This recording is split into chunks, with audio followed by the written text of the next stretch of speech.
Good afternoon, and thank you for joining us. Late Tuesday, Harris County Sheriff's Office homicide investigators presented the District Attorney's Office all the evidence that we have gathered so far regarding the May 28th altercation that resulted in the death of John Hernandez.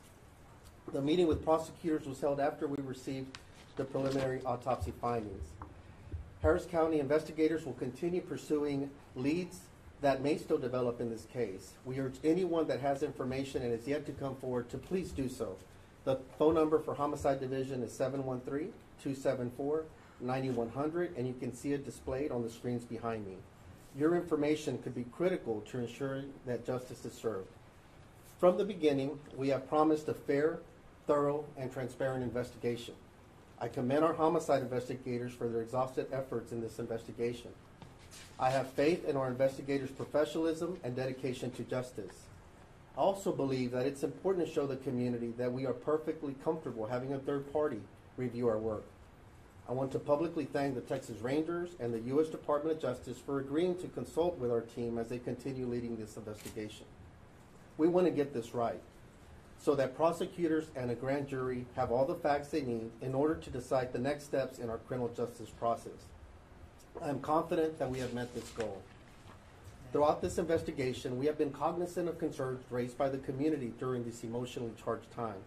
As law enforcement, it is our duty to conduct investigations with a sense of urgency because justice delayed is justice denied. Just as importantly, it is our duty to ensure that our investigators are guided by the evidence, wherever that evidence may lead. Pursuing these leads thoroughly takes time, and I am grateful for the community's patience. I am also grateful to our homicide investigators who have worked tirelessly on this case. Now that this investigation file is in the hands of the Harris County District Attorney's Office, I want to call on our entire community to trust our justice system to do its work. You have entrusted us to do this important work, and we hold that trust as sacred. We will not let you down. I'm now going to say some words in Spanish as well, and then we'll open it up for questions. Buenas tardes y gracias por acompañarnos.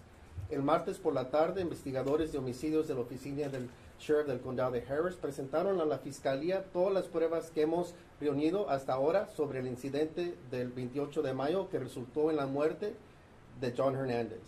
La reunión con los fiscales se llevó a cabo después de que recibimos los resultados preliminares de la autopsia. Los investigadores de homicidio del Condado de Harris continuarán persiguiendo cualquier pista que todavía pueda desarrollarse en este caso. Pedimos a cualquier persona que tenga información y que todavía no se haya presentado, que por favor lo haga. El número de teléfono para la división de homicidios es el 713-274-9100 y se puede ver en las pantallas detrás de mí. Su información pudiera ser fundamental para garantizar que se presente justicia. Desde el principio hemos prometido una investigación justa, completa y transparente. He hablado personalmente con la esposa del señor Hernández y le aseguré que esta investigación es una prioridad. Reconozco a nuestros investigadores de homicidios por sus esfuerzos en esta investigación. Tengo fe en el profesionalismo de nuestros investigadores y su dedicación a la justicia. También creo que es importante mostrar a la comunidad que estamos perfectamente cómodos teniendo otras agencias que puedan revisar nuestro trabajo. Quiero agradecer públicamente a los Rangers de Texas y al Departamento de Justicia de los Estados Unidos por haber acordado consultar con nuestro equipo mientras siguen liderando esta investigación. Queremos hacer esto bien para que los fiscales y un gran jurado tengan toda la evidencia necesaria para decidir los próximos pasos en nuestro proceso de justicia penal. Estoy seguro de que hemos cumplido ese objetivo. A lo largo de esta investigación hemos sido conscientes de las preocupaciones por la comunidad durante este tiempo emocionalmente cargado. En la aplicación de la ley, es nuestro deber conducir investigaciones con un sentido de urgencia, porque la justicia demorada es justicia negada. Igualmente importante es nuestro deber asegurarnos de que nuestras investigaciones estén guiadas por la evidencia, donde quiera que esa evidencia pueda conducir. La persecución de estas pistas lleva tiempo y estoy agradecido por la paciencia de la comunidad. También estoy agradecido a nuestros investigadores de homicidios que han trabajado incansablemente en este caso. Ahora que este expediente de investigación está en las manos de la oficina del fiscal del condado de Harris, quiero llamar a toda nuestra comunidad a confiar en nuestro sistema de justicia que haga su trabajo. Usted nos ha confiado para hacer este importante trabajo y nosotros sostenemos esta confianza como sagrada. No les vamos a defraudar. Okay? Any questions? Sheriff, how do you respond to criticism from people out there in the community that say if this was anybody else, there would have been probable cause to arrest this person? Why turn this over to the DA? Why not make an initial arrest on probable cause and let the criminal justice system handle it at that point? Well, I think that we have to consider there's different manners to address or work through an investigation. We've been in consultation with the district attorney's office from the beginning, apprising them of any developments. Again, that pretty much concluded yesterday, and as we indicated, we're still asking that if anyone out there has information, to please come forward. So in consulting with them, they wanted to also review different parts of this. We understand, again, as I mentioned in my comments, there is a sense of urgency. There's many things I wish could have been done on day one as well, or the second, third day. Mr. Hernandez did not die immediately at the scene, and so, you know, there was also a hospitalization that occurred and some subsequent follow-up. There's different pieces of information that we've gathered. Obviously, there's video footage and other things, and also it's important in these investigations, it's very critical to get the cause of death and manner of death from the medical examiner's office that would only be obviously determined post-autopsy. So we understand the sense of urgency. We all feel that. We understand it's an emotionally charged time. But we have to balance the need for a speedy process with also making sure that we're thorough, that we're deliberate, and that we're effective in this investigation because it's part of a broader criminal justice process. Do you think at this point, though, do you think in your opinion at this point there is probable cause for an arrest? Now that it's in the hands of the district attorney's office, I would rather just defer those questions to them. I know they're having a press conference, I believe, later. And so I think that they have the information at hand. I think it's important for them to make the determination because there's all kinds of range of options here. And so I don't want to be focusing on one and maybe, you know, there's something that I've missed that they're considering from a legal aspect. So I'd rather not speculate on whether there is or not. I think we've done a thorough investigation. And I think that there's ample information to make the right decision. I pray that the right decisions are done through this entire process to bring justice in the end. What's happened to the deputy? What's happened to the deputy? Where is she? You know, what is the status of her and her family? Yes, the deputy has been transitioned to an administrative role for now, pending the outcome of the entire investigation. So we thought that was the appropriate thing to do at this point. Can you tell us in the course of your investigation whether or not Thompson has any criminal record and whether or not you guys were investigating any type of hate speech you may have posted on social media? We're looking at all aspects of this. You know, sometimes there's, you know, from the actions that occurred at the scene, and obviously there's background information. I'm not going to speak to everything our investigators are doing, but I'll just say that they're being very deliberate and are aware of all the information surrounding this case. And so in terms of his background, in terms of any priors or anything like that, I don't have that information handy. I'm not sure. No hubo un arresto porque queremos explicar porque es un punto muy importante. El señor Hernández no falleció esa misma noche, fue trasladado a un hospital. Entonces es muy importante saber que hay muchos aspectos de esta investigación. Yo entiendo la urgencia de que uno quiera o pregunta por qué no ha sido arrestado algo inmediatamente. Pero hay diferentes aspectos de esta investigación y son un poco complicadas y también requieren que un médico por una autopsia pueda dar los resultados de cómo realmente falleció el señor Hernández. Entonces eso apenas lo recibimos ayer. Entonces también hemos tratado de dar un poco de tiempo de que pudiera presentarse cualquier persona que quería declarar sobre esta situación. Vuelvo a repetir que tenemos el número, que por favor nos llamen. Si alguien tiene información y no los hemos contactado, queremos hablar con todos los que puedan darnos un pedazo de información que puede ser muy importante para este caso. According to your policy, is the deputy supposed to stop a man from holding down another man in that situation? Was she supposed to stop her husband?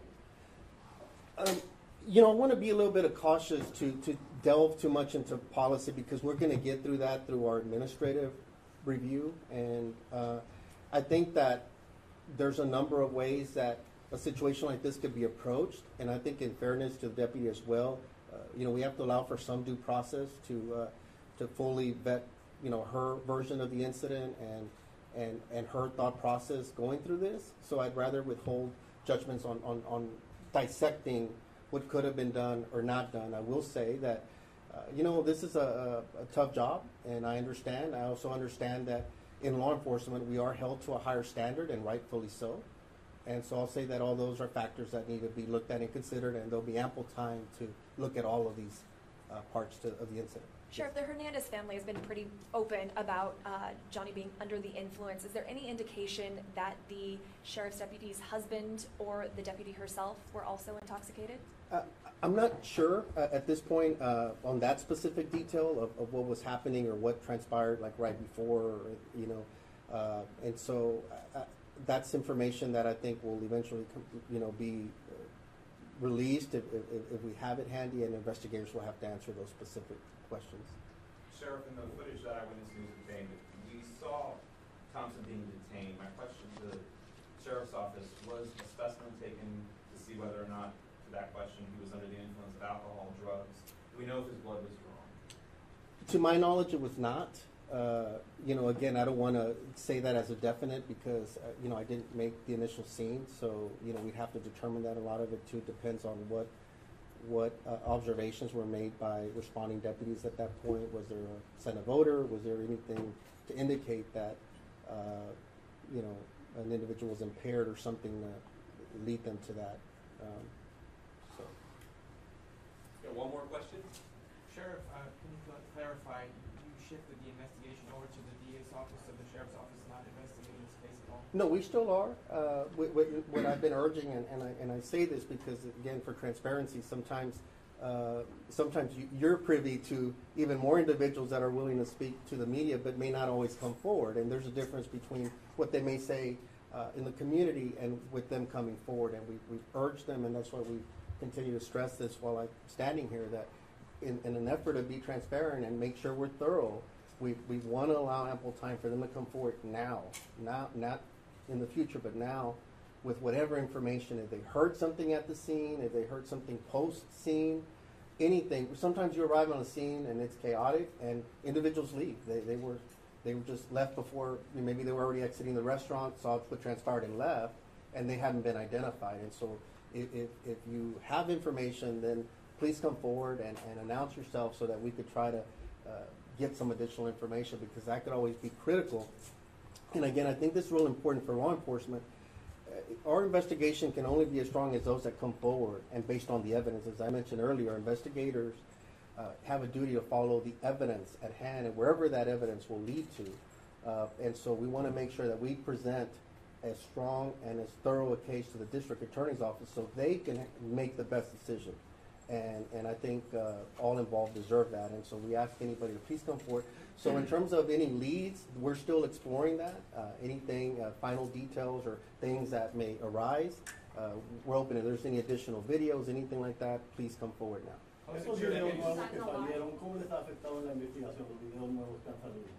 Eso contribuye también, ese es parte de la investigación, obviamente da un aspecto, pero también queremos saber qué es lo que pasó antes de que hubiera video y tal vez qué pasó después. Entonces, por eso es importante que la gente se presente de declaración.